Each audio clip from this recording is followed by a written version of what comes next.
നമസ്കാരം.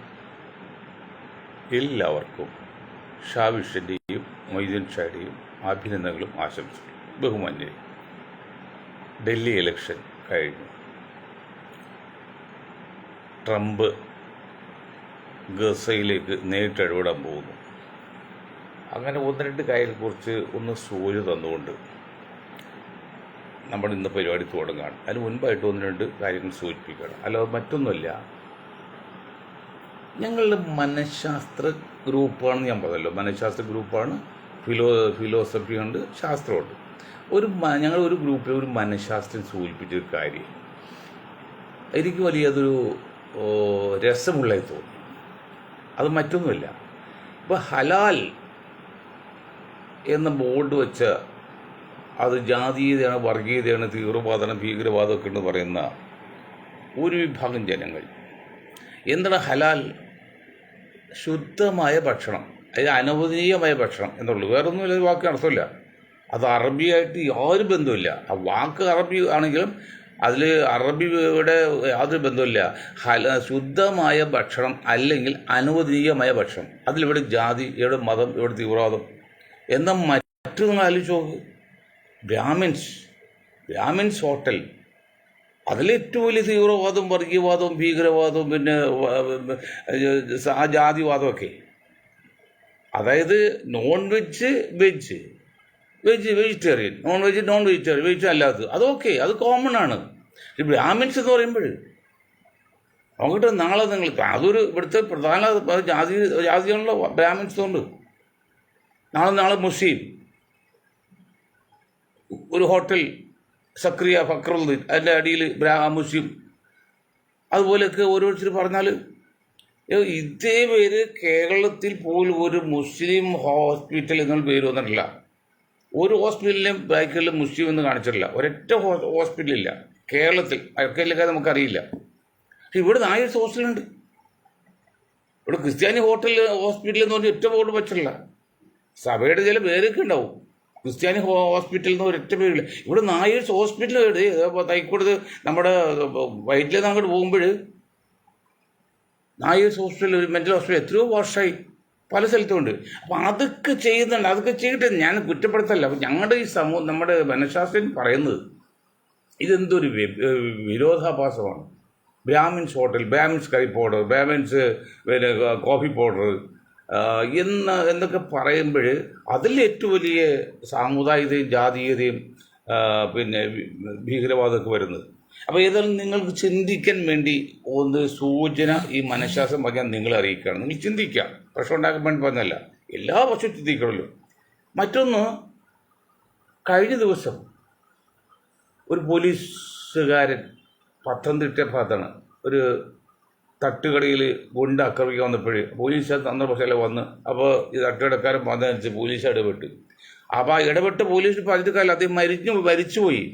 മരിച്ചു പോകാത്ത ജീവിച്ചിരിക്കുന്ന പോലീസ് സുഹൃത്തുക്കളോടും സഹോദരന്മാരോടും പറയാനുള്ള കാര്യം, നിങ്ങൾക്ക് ട്രെയിനിങ് തന്നപ്പോൾ അതൊക്കെ പറഞ്ഞു കാണണം. പക്ഷെ ഇല്ലെങ്കിൽ ട്രെയിനിങ് വെച്ച് ചേർക്കണം. ഈ ചങ്ങലക്കാണ് ശക്തിയുള്ളത്. ശ്രദ്ധിച്ച് കേൾക്കാം. വലിയ ഫിലോസഫിയാണ്. ചങ്ങലക്കാണ് ശക്തിയുള്ളത്. ചങ്ങല ഉൾക്കൊള്ളുന്ന കണ്ണിയില്ലേ, ആ ഒരു കണ്ണിക്ക് 3 വയസ്സ് കുട്ടി പോലെ എടുത്ത് കളിക്കാം. പക്ഷേ 3 വയസ്സുള്ള കുട്ടി കളിക്കുന്ന ഒരു ചങ്ങല പോലെ 1000 ചങ്ങല കണ്ണി പോലെ ഒരു 10 100 കണ്ണി ഉണ്ടെങ്കിൽ 200 കണ്ണി ഉണ്ടെങ്കിൽ ഏറ്റവും വലിയ ആനയെ പോലും നടക്കാം. അപ്പോൾ അതിനർത്ഥം ചങ്ങലക്കാണ് ശക്തിയുള്ളത്, പവറുള്ളത്, ചങ്ങല കണ്ണിക്കല്ല. പോലീസ് നിങ്ങൾ ഒരാൾ ചങ്ങല കണ്ണിയാണ്. ആ ചങ്ങലക്കണ്ണിക്ക് ബലമില്ല, ശക്തിയില്ല. പക്ഷെ നിങ്ങളെപ്പോലെ 10 20 30 20 എന്നാലും ഞാൻ പറഞ്ഞില്ലേ, 10 100 പോലീസുകാർ യൂണിഫോം ഇല്ലാതെ ഫുട്പാത്ത് നടന്നുപോയപ്പോഴും എന്നെ കണ്ണു നിർത്തിയൊക്കെ സംസാരിച്ചാൽ എനിക്ക് അഭിമാനം തോന്നി. ഞാൻ പറഞ്ഞല്ലേ, അതങ്ങനെ ശൃംഖല വേണം. അപ്പം ദയവ് ചെയ്ത് പോലീസാണെന്ന് ചോദിച്ചാൽ പഴയ ഓർമ്മയോ പോലീസ് ട്രെയിനിങ് കഴിഞ്ഞ ഞാൻ പോലീസല്ല, കഴിഞ്ഞൊരു പറഞ്ഞല്ലോ, ഒരു 100 ആൾ വന്നാൽ നമുക്ക് പിടിച്ചു നിൽക്കാനുള്ള ഒരു വിൽ പവർ എന്ന് പറയാൻ അത് വേണമല്ലോ. അല്ലെങ്കിൽ തീപിടുത്തത്തിൽ ഫയർഫോഴ്സ് അവർ പേടിച്ചു പോയാൽ, അല്ലെങ്കിൽ അത്യാവശ്യത്തിൽ ശവങ്ങൾ കൂടും, ശവം കണ്ട് പേടിച്ചു പോയാൽ, അപ്പോൾ അതൊക്കെ അവരുടെ ട്രെയിനിൻ്റെ ഭാഗമാണ്. പക്ഷെ അത് മേലാൽ ശ്രദ്ധിക്കുക. എന്താണ് ശ്രദ്ധിക്കേണ്ടത്? നിങ്ങൾ ദയവ് ചെയ്ത് ഒറ്റക്കാണെങ്കിൽ നിങ്ങളോട് ശക്തി കാണിക്കരുത്. കാരണം ഏത് വലിയ അഭ്യാസമാണെങ്കിലും ഇരട്ടി ബലത്തിന് അഭ്യാസമില്ലെന്ന് പറയും. ഏത് വലിയ അഭ്യാസിയാണെങ്കിലും ഇരട്ടി ബെതർ. രണ്ടാൾ ഒരു പക്ഷത്തും ഒരാൾ വലിയ അഭ്യാസിയാണെങ്കിലും ആ അഭ്യാസം ജയിക്കില്ല. അതാണത്. ഈ പോലീസ് നൈറ്റ് ഡ്യൂട്ടിക്ക് വിടുമ്പോൾ എത്ര വിടുന്നത്? 2 പോലീസുകാർ വിടുന്നത്, ഒറ്റ വിടാറില്ല. ഈ കന്യാസ്ത്രീ നടക്കാൻ പോകുമ്പോൾ 2 കന്യാസ്ത്രീയാണ് പുറത്ത് വിടുന്നത്, ഒരൊറ്റക്ക് വിടില്ല. ഒറ്റക്കുള്ള എത്ര വലിയ ശക്തനാണെങ്കിലും അവർ പോരായിക ഉണ്ടാവും, ബുദ്ധിമുട്ടുണ്ടാവും. അപ്പോൾ ദയവ് ചെയ്ത് നിങ്ങളുടെ കാര്യത്തിൽ ചാടി ഇടപെടരുത്. നിങ്ങളുടെ ട്രെയിനിങ് കഴിച്ചതിൻ്റെ ഫോഴ്സ് നിങ്ങൾക്ക് മനോവീര്യം നിങ്ങൾ ഉണ്ടാകണം എന്ന് പറഞ്ഞ സൂചന പറയണം. മറ്റൊന്ന് കർണാടകയിലെ ഒരു മന്ത്രി, കർണാടക ഭരിക്കുക കോൺഗ്രസ് ആണല്ലോ, കോൺഗ്രസ് മന്ത്രിയാണല്ലോ. ആ മന്ത്രി പുങ്കവന്റെ പ്രസ്താവന എന്തറിയോ? പശുക്കടത്ത് നടത്തിയെന്ന് സംശയം തോന്നിയാൽ സംശയിക്കുന്നവരെ തെരിയിൽ വെടിവെച്ചിടും. കർണാടക മന്ത്രി ആലോചിച്ച് നോക്കി. ഇവിടെ പശു മാംസം ലോകത്ത് കയറ്റി പോകുന്ന ഏക രാജ്യം, ഏറ്റവും കൂടുതൽ കയറ്റി പോകുന്ന രാജ്യം ഇന്ത്യയാണ്. അത് ബ്രാഹ്മിൻസാണ് 90%. ഇപ്പോൾ 1-2 ക്ഷത്രിയരുണ്ട്. എന്നാലും ഞാൻ പറഞ്ഞ നിങ്ങൾ ക്ഷത്രിയല്ല, പിന്നെ വൈശ്യര് എന്ന് പറയും, ബനിയൻസ് പറയും ഉണ്ട്. ഓടിക്കരു കയറ്റിയവർ ഏറ്റവും കൂടുതൽ പശുമാംസം ലോകത്ത് കയറ്റി വയ്ക്കുന്ന രാജ്യം ഇന്ത്യയാണ്. അത് UP-യിലേക്കാണ് കൂടുതൽ, മധ്യപ്രദേശിലേക്ക്. അങ്ങനെയുള്ള രാജ്യത്ത് ഈ കോൺഗ്രസ് മന്ത്രി പറയാണ് പശുക്കടത്ത് നടത്തിയെന്ന് സംശയിക്കപ്പെടുന്നവരെ തെരുവിൽ വെച്ച് തന്നെ വെടിവെച്ചിടും. ആലോചിച്ചോ, പുള്ളി പറഞ്ഞ സാഹചര്യം എന്താണെന്ന് വെച്ചില്ലയോ? നിങ്ങൾക്ക് മനസ്സിലായില്ല, ഞാൻ പറഞ്ഞുതരാം. ഇന്നലെയാണ് പ്രസ്താവന, ഇന്ന് രാവിലെ 10 വന്നിരിക്കുന്നത്. ഇന്നാണ് ഡൽഹി ഇലക്ഷൻ. ഡൽഹിയിൽ അല്പം മനുവാദികളുടെ പശുവാദിക്കുള്ളതാണല്ലോ. 10 വോട്ട് കിട്ടിക്കോട്ടെ എന്നുള്ള അർത്ഥത്തിലായിരിക്കാം ആ പുങ്കവൻ, ആ മണ്ടൻ പുങ്കവൻ പറഞ്ഞത്. പക്ഷെ അതിന് മറുവശം ചിന്തിച്ചില്ല. അവിടെ എന്ത് സമീപോ? ഉപ്പുള്ളപ്പോൾ ഉപ്പിലിട്ടത് ആവശ്യമുണ്ടോ? ഉപ്പ് എന്ന് പറഞ്ഞാൽ തനി വർഗീയ പാർട്ടികളുടെ സംഘപരിവാർ BJP ഭരിക്കുമ്പോഴേ ഇവിടെ കോൺഗ്രസ്സുകാരെ നിങ്ങൾക്ക് പോലെ മൃദു ഹിന്ദുത്വത്തിന് ഒരു പ്രസക്തിയില്ല. അതൊരു വശം. അപ്പോൾ 10 ഒരു വോട്ടുകൾ അവിടെ നിങ്ങൾക്ക് കിട്ടില്ല, മറിച്ച് മുസ്ലിങ്ങൾ ചെയ്യുന്ന കുറേ വോട്ടുകൾ നിങ്ങൾക്ക് പോവുകയും ചെയ്യും. ഇതാണ് കോൺഗ്രസിൻ്റെയൊക്കെ രാഷ്ട്ര മീമാംസകൻ കോൺഗ്രസ് ഇല്ല എന്ന് പറഞ്ഞതിനൊക്കെ തെളിവിതാണ്. സംസാരിക്കുക കണക്കല്ലേ. എലക്ഷൻ നടക്കുന്നു, എലക്ഷൻ്റെ തലേ ദിവസം ഈ മന്ത്രി പൊങ്കോൻ പറഞ്ഞ ഭാഷ, അതിൻ്റെ സൈഡ് എഫക്റ്റ് എന്തായിരിക്കാം? കൂട്ടത്തിലെ ദൂഷല്ലേ? മനസ്സിലാക്കണ്ടേ? എന്താ മനസ്സിലാക്കാത്തത്? അപ്പോൾ അത് ശ്രദ്ധിക്കണം. മറ്റൊന്ന്, ഈ ബോഗിയിൽ പത്തനംതിട്ടയിലത് കോട്ടയം മാവേലിക്കര വെച്ചു ചെങ്ങനൂറ്റോ വണ്ടി ബോഗി മാറി കയറി ഒരു വയസ്സന് TTR ട്രെയിൻ ടിക്കറ്റ് എക്സാം എന്നല്ലോ അവർ പിന്നെ ഉന്തിയിട്ട് ഇതൊക്കെ പറഞ്ഞു. ഈടോ മരക്കോമരമേ, നിൻ്റെ അച്ഛൻ്റെ അപ്പൻ്റെ വകയല്ല ഇന്ത്യ മഹാരാജ്യം. നീ ഒരു ശമ്പളക്കാരൻ മാത്രമാണ്. നിങ്ങൾക്ക് എന്തെങ്കിലും പരാതി കണ്ടാൽ നിങ്ങൾ ചെയ്തോ, അത് നിങ്ങൾ നടപടിയെടുക്കാം. തള്ളാനോ ഉന്തിയിടാൻ നിങ്ങൾക്ക് അവകാശമില്ല. അങ്ങനെ സംഭവം ഉണ്ടെങ്കിൽ അവിടെ TTR ഉണ്ട്, അവിടെ റെയിൽവേ പ്രൊട്ടക്ഷൻ ഫോഴ്സിലെ പോലീസുണ്ട്. അവരോട് പറയാം നിനക്ക് തള്ളാനൊന്നും അവകാശമില്ല. കാരണം ലാലു പ്രസാദ് യാദവ് റെയിൽവേ മന്ത്രി ആയിരുന്നപ്പോഴേ ആ പാർട്ടിയുടെ സംസ്ഥാന പ്രസിഡന്റ്, ഞാൻ ആദ്യത്തെ സംസ്ഥാന പ്രസിഡന്റ്, ആ നിലക്ക് കുറച്ച് കാര്യങ്ങൾ റെയിൽവേയെ കുറിച്ച് മനസ്സിലാക്കാൻ പറ്റിയ സാഹചര്യം ഉണ്ടായി 4-5 വർഷം. അപ്പോൾ അതുകൊണ്ട് ആ പുങ്കവനോടും പറയാണ്, നിനക്കൊന്നും റെയിൽവേയിൽ ടിക്കറ്റ് എടുക്കാതെ യാത്രക്കാരനോ അല്ലെങ്കിൽ മാറിക്കയറലും ചോദ്യം ചെയ്യാൻ അവകാശം, ചോദ്യം ചെയ്യാം, പക്ഷെ തള്ളാനും ആക്രമിക്കാനും അവകാശമില്ല, നിയമമില്ല. നിനക്ക് അങ്ങനെ എന്തെങ്കിലും പരാതി ഉണ്ടെങ്കിൽ അവരൊക്കെ പറയേണ്ട ഭാഷ ഉണ്ടെങ്കിൽ നീ അവിടുത്തെ പോലീസ് ഡ്യൂട്ടിയുണ്ട് റെയിൽവേയിൽ. എല്ലാ കോച്ചിലും ചിലപ്പോൾ ഉണ്ടാവില്ല, മൊത്തത്തിൽ കുറേ പോലീസുണ്ട്. റെയിൽവേ പ്രൊട്ടക്ഷൻ ഫോഴ്സിൻ്റെ RPF, റെയിൽവേ പ്രൊട്ടക്ഷൻ RPF. അവരോട് പറയാം, അവർക്ക് ചോദ്യം ചെയ്യാം, വേണമെങ്കിൽ അറസ്റ്റ് ചെയ്യാനുണ്ട്, അല്ലെങ്കിൽ അടുത്ത പോലീസ് സ്റ്റേഷനിൽ കൂട്ടൊക്കെ ഉണ്ട്. നിനക്ക് എന്താ അവകാശം? നിൻ്റെ അപ്പൻ്റെ സ്വകാണത്, എൻ്റെ അച്ഛൻ്റെ വകയാണത് ഇന്ത്യ മഹാരാജ്യം. നീക്ക് കേവലം ഒരു ജീവനക്കാരൻ മാത്രമാണ് റെയിൽവേയുടെ, ജീവനക്കാരല്ല റെയിൽവേയുടെ യാത്രക്കാരാണ് പരമാധികാരം. അത് മനസ്സിലാക്കണം. കഴുതയുടെ പോലെ ഇതൊക്കെ കാണുമ്പോൾ രക്തത്തിളക്കാണ്. കാരണം പാവപ്പെട്ടവനും വയസ്സുമായതൊക്കെയാണ്. നിന്നേക്കാൾ ദൈവമുള്ളതെങ്കിൽ നീ കൈ വയ്ക്കുമോ? 2-3 പേരെ തള്ളിയിട്ട് കൊന്നിട്ടുണ്ട് ഈ റെയിൽവേയിൽ TTR വൃത്തികൾ കാണിച്ചിട്ട്. അതൊക്കെ നിൻ്റെയൊക്കെ അപകടത്തിൽ, നിൻ്റെയൊക്കെ ജീവ അപകടത്തിലാണ് നിങ്ങൾ ചെയ്താൽ ഓക്കെ. എന്നിട്ട് ഇടയ്ക്ക് മുങ്ങി ഒളിച്ചു പോയി. അപ്പം അതൊക്കെ ശ്രദ്ധിക്കണം. പിന്നെ ഇപ്പോൾ ഡൽഹി ഇലക്ഷനെ കുറിച്ച് പറയുമ്പോഴേ എത്ര ശതമാനം ആയത് കൃത്യം പറയും. എന്നാലും ഒരു കഴിഞ്ഞ പ്രാവശ്യത്തെ പോലെ 50% കാണാൻ കൂടുതലും കാണാൻ സാധ്യതയില്ല. കാരണം 11 മണിയായപ്പോൾ 19%. പിന്നെ അങ്ങോട്ട് ഏതാണ്ട് ഒരു 50-60 എത്താൻ സാധ്യതയില്ല. അതിൽ നിന്നാണ് ഭൂരിപക്ഷമൊക്കെ തീരുമാനിക്കുന്നത്. അപ്പോൾ അറിയാലോ, ഇന്ത്യയിലെ ആദ്യത്തെ പാർലമെൻറ്റ് തിരഞ്ഞെടുപ്പോൾ 36% വോട്ട്. അതിന് 36 കോടി ജനസംഖ്യയുടെ ഇന്ത്യയിൽ. അതിൽ 36% വോട്ട്. ആ 36% എന്ന് പറഞ്ഞാൽ ബാക്കി 64% പേരും പുറത്ത് വോട്ട് ചെയ്യാത്തരാ. അതിൽ നിന്നാണ് ഒരു പ്രധാനമന്ത്രി കണ്ടുപിടിച്ചത്. അപ്പോൾ അതിനൊക്കെ ശക്തി അറിയാമല്ലോ. എന്തെങ്കിലും അതോട്ടെ. അപ്പോൾ ഡൽഹി ഇലക്ഷൻ സംബന്ധിച്ച് ഇപ്പം ഞാനൊന്നും പ്രവചിക്കുന്നില്ല, പറയുന്നുമില്ല. കാരണം ആ രീതി 8-ാം തീയതി കഴിഞ്ഞ് വോട്ടിന് പറയുള്ളൂ. പക്ഷെ ഒരു കാര്യം പറയാം, ഈ നിലക്കാണ് കോൺഗ്രസും മുന്നണിയും ഒക്കെ പോകുന്നെങ്കിൽ, UDF ഒക്കെ പോകുന്നെങ്കിൽ അത് ഒരു അനുകൂലമായ സമീപനം ആയിരിക്കില്ല എന്ന് പറയേണ്ടി വരുന്നു.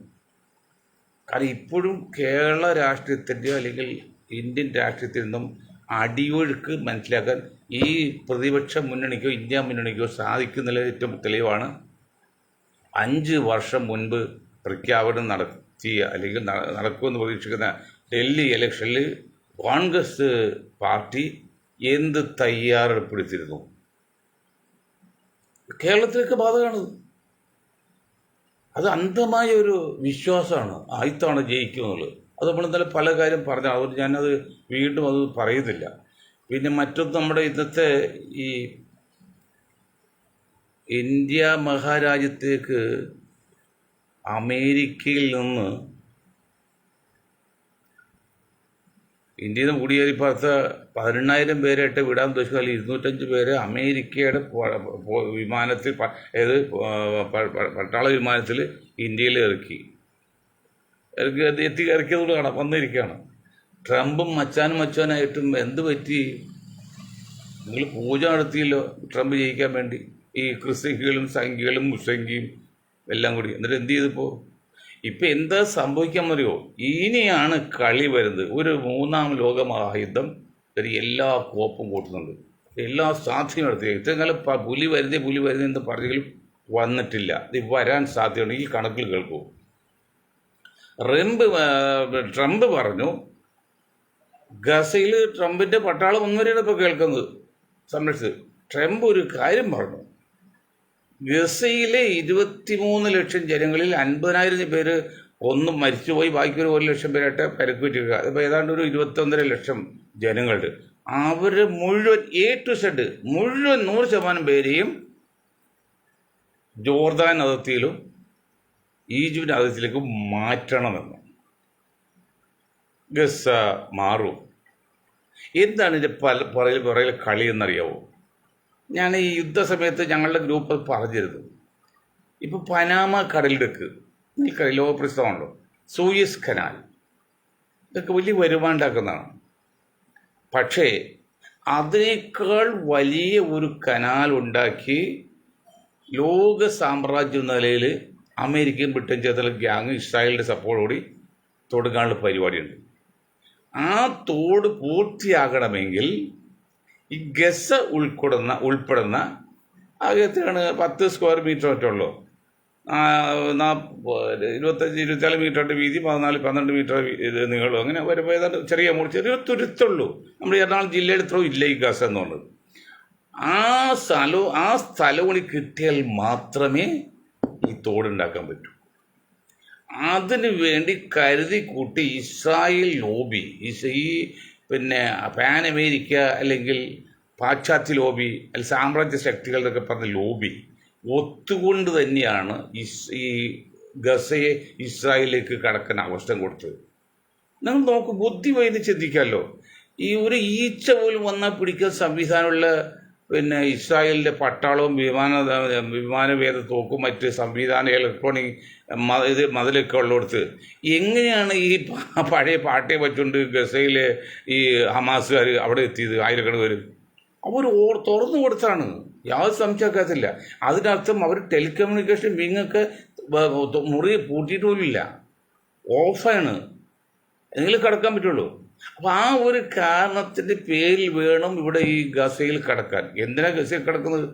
ഗസ് കിട്ടാതെ ഈ പദ്ധതി നടക്കില്ല. ഇത് ഏറ്റവും മോസ്റ്റ് മോഡേൺ പദ്ധതിയാണ്. ലാഭം മാത്രമല്ല കൂടി സൗകര്യമുള്ളതാണ്. സൂര്യസിന്റെ വലിയ സൈസാണ്. അപ്പം അതിന് ഇത് സ്വന്തമാക്കണം. ആ സ്വന്തമാക്കാൻ വേണ്ടി പറയുന്നൊരു പോയിന്റ്, ഇപ്പോൾ ഏതൊരു പോയിന്റ് വന്ന് യുദ്ധം നടത്തി എല്ലാവരും കൊന്ന് ഒക്കെ ചിഹ്ന ഭിന്നമായി. ഇനിയിപ്പോൾ ട്രംപ് മച്ചാൻ പറയുന്നത് എന്താ വെച്ചാൽ ഇവിടെയുള്ള മുഴുവൻ പേര് 100% പറഞ്ഞാൽ ഒരാൾ വെച്ച് നോക്കി ഒരാൾ പോലും ഇല്ലാതെ എല്ലാവരും ജോർദാൻ അതിർത്തിയിലേക്കും പിന്നെ ഈജിപ്തിലേക്കും മാറ്റും. അത് മാറാൻ അറബി രാജ്യങ്ങൾ കമ്മിറ്റി സമ്മതിക്കുന്നില്ല. പിന്നെ ഗസയിലെ ഹമാസ് ഒട്ടും സമ്മതിക്കുന്നില്ല.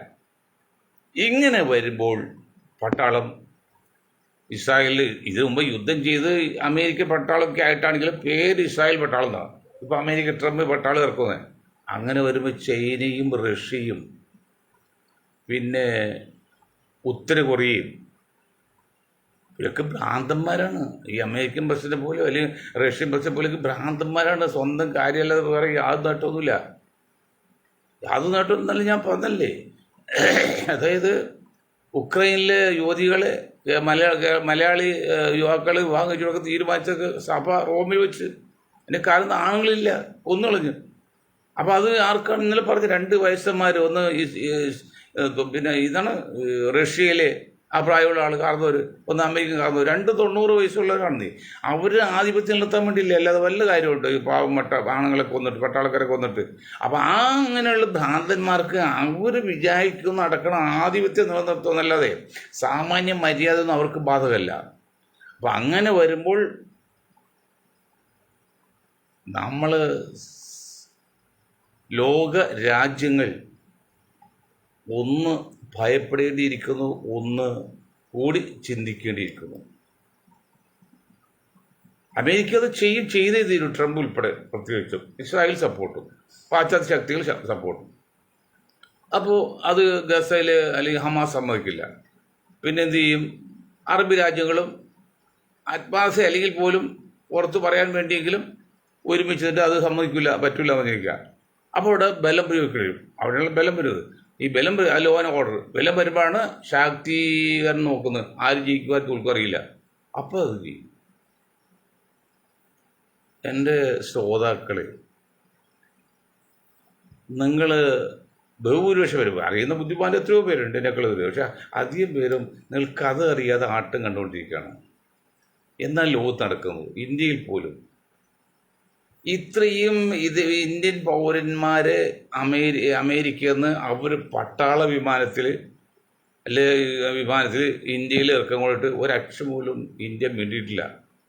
അത് കൊളംബിയ പോലെ കൊച്ചു കൊച്ചു സംസ്ഥാനങ്ങൾ വരും പറ്റൂല എന്ന് പറഞ്ഞിട്ടുണ്ട്. ഞങ്ങളുടെ രാജ്യം ഇറക്കാൻ പറ്റില്ല എന്ന്. എങ്കിലും നിർബന്ധിച്ച് ഭീഷണിപ്പെടുത്തി ഇറക്കി. അപ്പോൾ നമ്മുടെ പ്രതികരണ ശേഷി ഇന്ത്യ മഹാരാജ്യം മൂന്നാമതാകുന്നു മറ്റാകുന്നു പറഞ്ഞ പ്രതികരണ ശേഷി എവിടെ എത്തി നിൽക്കുന്നു? ചിന്തിക്കണ്ടേ? ചിന്താശക്തി പോയോ? അതെങ്ങനെ ചിന്താശക്തി പോകാതിരിക്കുന്നത്? IIT വിദഗ്ധൻ പറയുന്നു പശുവിൻ്റെ മൂത്രം പനിക്ക് മാറും, അച്ഛൻ്റെ അസുഖം മാറിയെന്ന്. ഇന്നലെ വേറൊരു പോലീസുകാർ UP പശുവിൻ്റെ ആശത്തിലേക്ക് കാണിച്ച് മൂത്രം കയ്യിൽ വാങ്ങിച്ചിട്ട് വെള്ളം കുടിക്കുന്നു, ആരോഗ്യം നല്ലതെന്ന് പറയും. ഇങ്ങനെയുള്ള വിശ്വാസം നിലനിൽക്കുന്ന നമ്മുടെ രാജ്യം എങ്ങനെയാണ് ഇനി പുരോഗതിയിലെത്തുക? ഇപ്പം പറയുന്നുണ്ട് പലരും പുരോഗതിയാണ്, 3-ാം സ്ഥാനത്തായി, 2-ാം സ്ഥാനത്താവും, ഡോളർ 90 ഇപ്പോൾ. എന്താണ് നടക്കുക? എന്താണ് വിരോധാഭാസം എന്നുള്ളത്? ഇതാണ് വളർച്ച എന്ന് പറയുന്നത്. ഇതാണ് രാജ്യ പുരോഗതി എന്ന് പറയുന്നത്.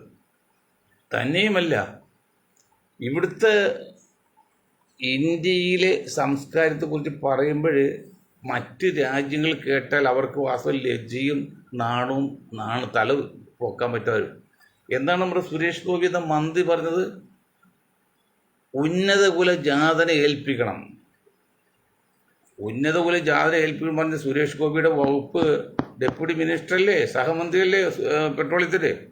അതിൽ ഇന്നിപ്പോൾ ഒരു ദളിത് സ്ത്രീ പറഞ്ഞല്ലോ, 70 പമ്പാണ് കാസർഗോഡ് മുതൽ ട്രിവാൻഡ്രം വരെയുള്ളത് ആദിവാസികൾക്ക്. അതിൽ 30 പമ്പായിട്ട് ഇപ്പോൾ ഇല്ലെന്നാണ്, മറ്റ് മുന്നോക്കിയാതെ കൊണ്ടുപോയതാണ്. ഉള്ളത് തന്നെ പേര് മാത്രമേ ഉള്ളൂ, അത് വരുമാനവും ജോലി ചെയ്യുന്നതൊക്കെ മുന്നോക്കാണ്. അത് സുരേഷ് ഗോപി അവിടെ എന്ത് പറയാനുണ്ട്? പിന്നെ ഈ സുരേഷ് ഗോപി നടത്തി ഈ മറുനാടൻ ഇപ്പൊ ഇന്ന് 1000 കോടി ഒരു അഴിമതി നടന്നിട്ട് നമ്മുടെ മറുനാട് തന്നെ മിണ്ടില്ലല്ലോ. വേറൊരു കള്ളനുണ്ട്, മുസീബ എന്ന് പറയുന്നത്. അവന് സ്വർണം തട്ടിപ്പടുത്തി കടത്തി അവനെ കുറിച്ച് ഇഷ്ടം പോലെ ഇയാൾ പറഞ്ഞു. അത് പറഞ്ഞോട്ട് കുഴപ്പമില്ല, അവന് കള്ളൻ തന്നെ ഞങ്ങൾക്ക് അറിയാം. പക്ഷെ എന്തേ ഈ 1000 കോടി നടന്നിട്ട് അതിനെക്കുറിച്ച് ഈ മറുനാടിൽ കണ്ടായിട്ട് ഓർക്കുന്നില്ല. ഞാൻ പറഞ്ഞു വരുന്നത്, ഏതാനും മാസങ്ങൾക്ക് മുമ്പ് കോട്ടയത്തൊരു പമ്പിൽ നിന്ന് അടിച്ചു വന്ന് വെള്ളമോ മറ്റോ ആയിരുന്നു എന്ന് പറഞ്ഞ് പരാതി കേട്ടി സുരേഷ് ഗോപി ഇടപെട്ട് 12 മണിക്കൂറും നഷ്ടപരിഹാരം കൊടുത്തു എന്നൊക്കെ പറ്റി വലിയ ഒരു പ്രചരണം കൊടുത്തു. എന്ത് തെറ്റായി പ്രചരണം! അവരായിട്ട് ബന്ധപ്പെട്ടവർ അങ്ങനെയില്ല, അത് ക്ലീൻ ചെയ്ത് കണ്ടീഷനുള്ളതാണ്, അല്ല അവിടെ കുഴപ്പമില്ലാന്ന് പറയാം. അത് ഊതി വീർപ്പിച്ചു. അത് ഏതുപോലെ എന്നറിയോ? കൊച്ചിൻ എയർപോർട്ട്. ഞാൻ ഐലൻഡിൽ കൊച്ചി എയർപോർട്ടാകുമ്പോൾ ഞാൻ കുറച്ച് എയർപോർട്ടിൽ കുറേ കാലം ചെയ്തിട്ടുണ്ട്. അതാ പറയാം, കൊച്ചി എയർപോർട്ട് ഇപ്പോൾ ഇൻ്റർനാഷണൽ എയർപോർട്ടായി എന്നിടുമ്പോൾ ശരിയാണല്ലോ. അവിടെ ഒരു സംഖ്യ പറയാന്നറിയോ, അവിടെ ചായക്ക് 100 രൂപ മറ്റാണ്. അത് വേണ്ട എന്ന് പറഞ്ഞ് പ്രധാനമന്ത്രിക്ക് അയച്ചു. പ്രധാനമന്ത്രി സമ്മതിച്ചു. ചായക്കെല്ലാം 10-11 രൂപയായിട്ടേക്ക് ആക്കി. അത് വലിയ ആഘോഷമായിട്ട് പത്രങ്ങളിലും ഈ ചാനലിലൊക്കെ ഉണ്ട്. എന്താ സംഭവം? എയർപോർട്ടിനകത്തുള്ള ചായയുടെ കാര്യമാണ്. പുറത്ത് ഇപ്പോഴും 10-12 രൂപ കിട്ടും, അല്ലെങ്കിൽ 15 രൂപ കിട്ടും ചായ കാപ്പിയൊക്കെ. കോമ്പൗണ്ടിനകത്തുള്ള പുറത്തുള്ള കടകളിൽ 15 രൂപ ഉള്ളൂ. അത് പണ്ടും അതെ ഇപ്പോഴും അതെ. അത് പറഞ്ഞുകൊണ്ടാണ് ഈ വാർത്ത കൊടുത്തത്. അപ്പോൾ ഇതാണ് ഈ സത്യത്തെ വ്യഭിചരിക്കുക എന്ന് പറയുന്നത്. ഇതാണ് സംഘപരിവാറും അതുപോലെ തൽപര കക്ഷികളും പറയുന്ന പ്രചരണം. എത്ര അർത്ഥശൂന്യമായിട്ടും എത്ര സത്യവിരുദ്ധമായിട്ടാണ് പറഞ്ഞത്. ഹീബൽസിൽ തത്വം പോലെ ഒരു നുണ 1000 പ്രാവശ്യം ആവർത്തിച്ചാൽ അത് സത്യമായി വരുമെന്ന് പറഞ്ഞ പോലെ ഈ നുണ ഇങ്ങനെ പറഞ്ഞ് അത് സത്യമാകാണ്. യാതൊരു സത്യമില്ലാത്ത കാര്യം പറഞ്ഞാണ് ഇങ്ങനെ ജനങ്ങളുടെ ഇടയിൽ ഭിന്നിപ്പും കുത്തിരിപ്പും ഉണ്ടാക്കുന്നത്. അതിന് കൂടുതൽ നിൽക്കാൻ ഒരു വക ഗവൺമെൻറ്റും. അപ്പം എന്താണ് നമ്മൾ മനസ്സിലാക്കേണ്ടത്? ലോകം തന്നെ ഒരു അപകടത്തിൻ്റെ ആപത്തിൻ്റെ മുന്നണിയിലേക്ക് അല്ലെങ്കിൽ വരാൻ പോവുകയാണ്. അതിൻ്റെ സാധ്യത കാണുന്നുണ്ട്. ട്രംപിൻ്റെ ഈ തീരുമാനം തുഗ്ലക്കൻ ബുദ്ധിയായിരിക്കും, അല്ലെങ്കിൽ തീരുമാനമായിരിക്കും. അങ്ങനെ വെച്ച് വരുമ്പോൾ അതിൽ യുദ്ധം ചെയ്യാമെന്ന് പുള്ളിക്ക് വലിയ മടിയൊന്നും ഉണ്ടാവുന്ന കൂടുതല. ഇപ്പം പറഞ്ഞ് ഗസ എന്ന് പറഞ്ഞാൽ ഹമാസിനെ തോൽപ്പിക്കാൻ മാറ്റാൻ വേണ്ടി ശ്രമിക്കുന്നത് ഈ അമേരിക്ക നേരിട്ട് വരുന്നുള്ളതാണ്. നേരിട്ട് പോയത് ഇന്നുണ്ട് വാർത്ത കേട്ട് അമേരിക്കൻ പട്ടാളം ഇറങ്ങിയെന്ന് ഒറ്റമാണ് കേട്ട്. കൃത്യമായിട്ട് സമയം കിട്ടിയില്ല, ചെക്ക് ചെയ്യാൻ പറ്റിയില്ല. എന്താ നിങ്ങൾ ഒന്ന് ആലോചിച്ച് നോക്കി. ഞാൻ നിർത്താൻ പോകണം, ഒന്ന് ആലോചിച്ച് നോക്കി. ഗസ എന്ന് പറഞ്ഞാൽ, ഹമാസ് എന്ന് പറഞ്ഞാൽ തുരുത്ത് എറണാകുളം ജില്ലയുടെ പകുതി പോലുമില്ല. ഇസ്രായേൽ കേരളത്തിൻ്റെ അത്രയും പോലുമില്ല. കേരളത്തിൽ 3-2 ഭാഗം മറ്റോ ഇസ്രായേലുള്ള ചെറിയ രാജ്യമൊക്കെ. അവർ ഗസയെ ആക്രമിച്ചു, അത് മനസ്സിലാക്കാം. പക്ഷേ ഈ ഗസയെ അല്ലെങ്കിൽ ഹമാസിനെ ആക്രമിക്കാൻ വേണ്ടി ബ്രിട്ടനും ഫ്രാൻസും ജർമ്മനിയും അമേരിക്കയും ചേർന്നുള്ള 3 ലോക രാജ്യങ്ങളും ഒക്കെ ഒരുമിച്ച് ചെയ്താണ് ഈ ഒരു ഗ്രൂപ്പിനെ, രാജ്യം പോലും ഇല്ല, രാജ്യമില്ലാത്ത രാജ്യം എന്ന് പറയുമ്പോൾ ആ ഗ്രൂപ്പിനെ ആക്രമിക്കാൻ തുടങ്ങിയത്. ഈ 50,000 പേരെ കൊന്നതും 50,000 പേരെ കൊന്നതും ബിൽഡിങ്ങിൽ 90% തകർന്നു പോയി. എന്നിട്ട്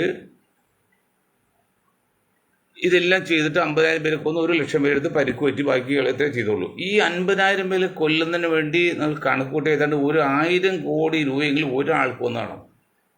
എത്ര ലക്ഷം കോടി ഡോളറിൻ്റെ ആയുധങ്ങളാണ് കത്തിച്ചു കളഞ്ഞത്. ഒരു വിമാനമൊക്കെ പോകാൻ നിസ്സാര കാര്യമുണ്ട്, എത്ര കോടിയല്ലോ. എന്ത് നേടി എന്നിട്ട് പറയുന്നൊരു യുക്തി വേണ്ടേ? ആര് എതിർക്കാൻ? ആരാണ് ഈ ഗസ അല്ലെങ്കിൽ ഹമാസ് എന്നുള്ളത്? ഒരു ഗ്രൂപ്പ് മാത്രം, സിമ്പിൾ ഗ്രൂപ്പ്. 1000 പോട്ടെ, 1947 എടുക്കുക. അപ്പോഴും ഏതാണ്ട് 10-100 വർഷം ഇരിക്കുന്ന അവരുടെ ജന്മദേശം, ജന്മനാട്, ആ ജന്മനാടിൽ നിന്ന് ഈ ട്രംപ് പറയുന്നത് അത് ജോർദാനിലേക്കും പിന്നെ ഈജിപ്തിലേക്കും മാറണം, അത് ഫ്രീ ആയി കിട്ടണം. അവരതെല്ലാം നല്ല പൊളിച്ചെല്ലാം മാറ്റി ക്ലീനാക്കിയിട്ട് റിവേറ നമ്മുടെ റിവേറ സൂട്ട് ഒരു പിന്നെ ഫ്ലാറ്റ് ഉണ്ട് ഈ എളംകുളം ഭാഗത്ത്. റിവേറ എന്ന സുഖവാസം, അങ്ങനെയുള്ള ഒരു ലക്ഷറി ടൂറിസ്റ്റ് കേന്ദ്രം അങ്ങനെ എന്നൊക്കെ പറയും. അങ്ങനെ ലക്ഷറിയസ് ടൈപ്പാണ്. അപ്പോൾ അവിടെയെല്ലാം അവിടെ ശുദ്ധമായ കടലും പിന്നെ വിശാലമായ കടൽ തീരമുള്ളതാണ്. നല്ല വിരിഞ്ഞ പ്രകാശമൊക്കെ സൂര്യപ്രകാശം കിട്ടുന്ന വിരിഞ്ഞ പ്രദേശമാണ് ഈ ഗസ എന്ന് പറയുന്നത്. അപ്പോൾ അവിടെ കൊണ്ട് റിവറി എന്ന് പറഞ്ഞാൽ അവിടെ കൊണ്ട് ഒരു അത്യാധുനിക റിസോർട്ടും ടൂറിസ്റ്റ് കേന്ദ്രമാക്കാം. ഇതെല്ലാം ചെയ്തു കഴിഞ്ഞാൽ പിന്നെ ഈ ഗസയിൽ നിന്ന് അവിടെ മാറിക്കഴിഞ്ഞാൽ അവർ തിരിച്ചു കടത്തുമോ? അത് ഏതും നിങ്ങൾക്കറിയാമല്ലോ, സുഗതകുമാരി സുഗതകുമാരി അല്ല, നമ്മുടെ പ്രശസ്ത എഴുത്തുകാരി മതം മാറിയാണല്ലോ, അവർ മരിച്ചുപോയല്ലോ. അവർ ഒരു പുസ്തകത്തിൽ പറയുന്നുണ്ട്, കൽക്കട്ടയിൽ താമസിച്ച കാലത്ത് കെട്ടിടമണി വലിയ വലിയ മണിമാളികൾ പണിയായിട്ട് ഈ കറുത്ത വർഗ്ഗക്കാർ വരും. അവരവിടെ തുപ്പും തൂറൊക്കെ ചെയ്യും. പണിയെല്ലാം കഴിഞ്ഞാൽ പിന്നെ അവർ ആ റോഡ് പോലും നടക്കാൻ സമ്മതിക്കില്ല. മനസ്സിലാക്കണം. അത് പണിയുന്നവരെയും അവിടെ തുപ്പയും തൂറും ഒക്കെ ചെയ്യാം, അവിടെ കലപോലെ പറിക്കും. പണി പൂർത്തിയായി അത് ഉൾക്കാണിഞ്ഞ് പിന്നെ അവർ ആ റോഡ് പോലും നടക്കാൻ അവർക്ക് ഈ മുതലാളിമാർക്ക് ഇഷ്ടമല്ല, നടത്താൻ സമ്മതിക്കില്ല. അതുപോലെയാണ് ഇത്രയും കമല സുരയ്യ, ചില പേരുകൾ കമല സുരയ്യ, അവർ അറിയപ്പെടുന്ന ഒരു എഴുത്തുകാരിയാണല്ലോ, അവർ പറഞ്ഞിട്ടുണ്ട്. അതുപോലെയാണ് ഇങ്ങനെയെല്ലാം ശുദ്ധീകരിച്ച് നല്ല രീതിയിലാക്കി പ്ലാൻ സിറ്റി ആക്കി ടൂറിസ്റ്റ് കേന്ദ്രമായി കഴിഞ്ഞാൽ പിന്നെ ഈ പറഞ്ഞ ഗസേത പോയാൽ തിരിച്ചു വരാൻ അവർ കിടക്കാൻ സമ്മതിക്കുമോ? സമ്മതിച്ച് തന്നെ എത്ര ലക്ഷം കൊടുക്കണം ഒരു ഇത് കിട്ടണമെങ്കിൽ. അപ്പോൾ ഇതൊന്നും നടക്കുന്ന കാര്യമല്ലാത്തതുകൊണ്ട് ലോകം വലിയ പ്രതിസന്ധിയിലും നിരാശ്രയമായിട്ടിരിക്കുന്ന ഒരു ഘട്ടത്തിലേക്ക് നീങ്ങിക്കൊണ്ടിരിക്കുകയാണ് ലോകം. അതുകൊണ്ടാണ് ഞാൻ എഴുതിയ പുസ്തകമുണ്ട്, 30 വർഷം മുമ്പ് എഴുതിയ പുസ്തകമുണ്ട്, ഭൂമിയില്ലാത്ത പ്രപഞ്ചം, എർത്ത്ലെസ് യൂണിവേഴ്സ്. ആ പുസ്തകം എഴുതി 30 വർഷം മുമ്പ് എഴുതിയാണ്. ഒറ്റ ദിവസം രാത്രിയോടെ ഞാൻ ആ പുസ്തകം എഴുതി സുഹൃത്തുക്കളെ മനസ്സിലാക്കണം. അതിനുശേഷം ദ നേഷൻ 2500 വിഷൻ എന്ന്, അതായത് 2500 ശേഷമുള്ള ലോകത്തെക്കുറിച്ചുള്ള വിഷൻ കാഴ്ചപ്പാട്, ആ ഒരു ബുക്ക് എഴുതുമെന്ന് ചോദിച്ചിട്ട് ഇപ്പോൾ കുറേ വർഷമായി.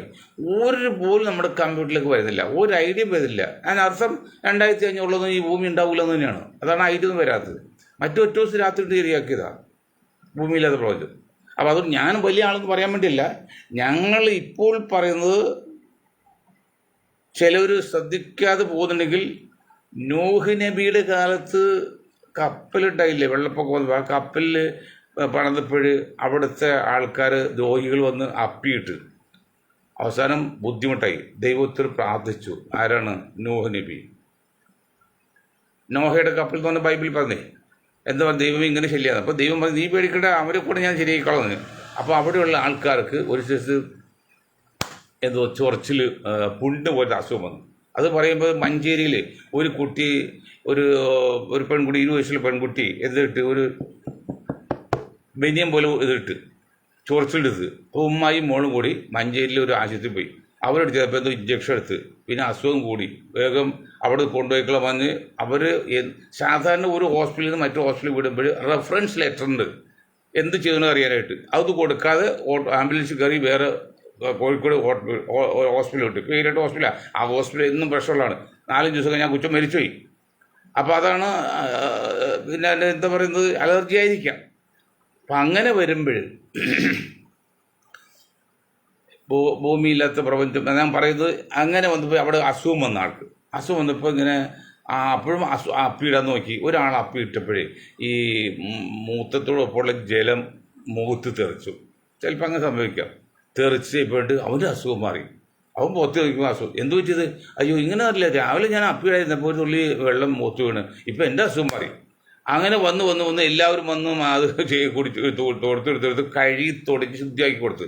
അതുപോലെ ഇന്ന് ഞാൻ പറയുന്ന ഈ ഭാഷകളും ശൈലിയും അതിൻ്റെ മാറ്ററൊന്നും ഇന്നത്തെ തലമുറക്ക് എല്ലാവരും ഉൾക്കൊള്ളുന്നില്ല. പക്ഷെ അടുത്ത തലമുറ, ഇതൊരു അഹങ്കാരം കണക്കാക്കരുത്, അടുത്ത തലമുറ ഞാൻ ഇപ്പോൾ പറയുന്ന ഓരോ വാചകങ്ങളും അതിൻ്റെ പരീക്ഷണം നടത്തി അതിൻ്റെ പൂർണ്ണവരായിക മനസ്സിലാക്കും. അതിൽ അഭിമാനമുണ്ട്, ജനങ്ങൾ ചെയ്യും. അപ്പം അതുകൊണ്ട് പിന്നെ ഒരു കാര്യം ഇപ്പോൾ ഞാൻ നിർത്താണ്. അത് ഇതാണ്, എന്തറിയോ, ഒരു വീട്ടിൽ ഒരു സന്ദർശകൻ വന്നു. ആ സന്ദർശകൻ്റെ വീട്ടിലെ അതിഥി എന്ന് പറഞ്ഞ ആൾ ഒരു കച്ചവടക്കാരനാണ്. പുള്ളി രാത്രി 10 മണി വീട്ടിൽ വരുമ്പോൾ അപ്പോൾ ഈ ആതിഥേയനാണ്. അതിഥി വന്നപ്പോൾ വീട്ടിലിങ്ങനെ താമസിച്ചൊക്കെയാണ്. 10 മണിക്ക് ഇദ്ദേഹം വന്ന് ഭക്ഷണം കൊടുത്തു പട്ടിക്ക്. പട്ടിയുള്ള വീടാ, പട്ടി ഭക്ഷണം കഴിക്കണില്ല. അപ്പോൾ ഇദ്ദേഹം പറഞ്ഞറിയോ, ഇവിടെ ആരെങ്കിലും പ്രാർത്ഥിക്കാത്ത ആളുണ്ടോ എന്ന് ചോദിച്ചു. പ്രാർത്ഥിക്കൽ നമസ്കരിക്കാത്ത ആൾ. ഇത് പുള്ളിനെ പറഞ്ഞു, എടാ സാറില്ലടാ, അത് നാളെ പോലെ നമസ്കരിച്ചോളും എന്ന് പറഞ്ഞു. തിന്നോന്ന് പറഞ്ഞു. തിന്നോന്ന് പറഞ്ഞാൽ മാത്രം പട്ടി എടുക്കുള്ളൂ. ഭക്ഷണം കൊണ്ട് വെച്ചാൽ പട്ടി എടുക്കില്ല. അങ്ങനെ പട്ടികളുടെ എൻ്റെ വീട്ടിലേക്ക് ചെറുപ്പം പട്ടി കണ്ടു. അങ്ങനെയാണ്, നമ്മൾ പറഞ്ഞാൽ മാത്രമേ കഴിക്കുള്ളൂ, അല്ലെ ആർത്തി എടുക്കില്ല. അങ്ങനെ കഴിച്ച് എന്ന് പറഞ്ഞതുപോലെ ഇത് സബ്സ്ക്രൈബ് ചെയ്യാത്ത അപൂർവം കുറച്ച് പേരുണ്ട്. അപ്പോൾ അവരോട് ഞാൻ പറയാണ്, നിങ്ങളും ഇത് സബ്സ്ക്രൈബ് ചെയ്ത് ഈ വിഷയത്തെ പബ്ലിക്കിലേക്ക് എത്തിക്കണമെന്ന് വിനീതമായി അഭ്യർത്ഥിച്ചുകൊണ്ട് ഞാൻ എൻ്റെ വാക്കുകൾ നിർത്താം. നിങ്ങൾക്ക് ഒരായി നന്ദി. ജയിക്കാൻ.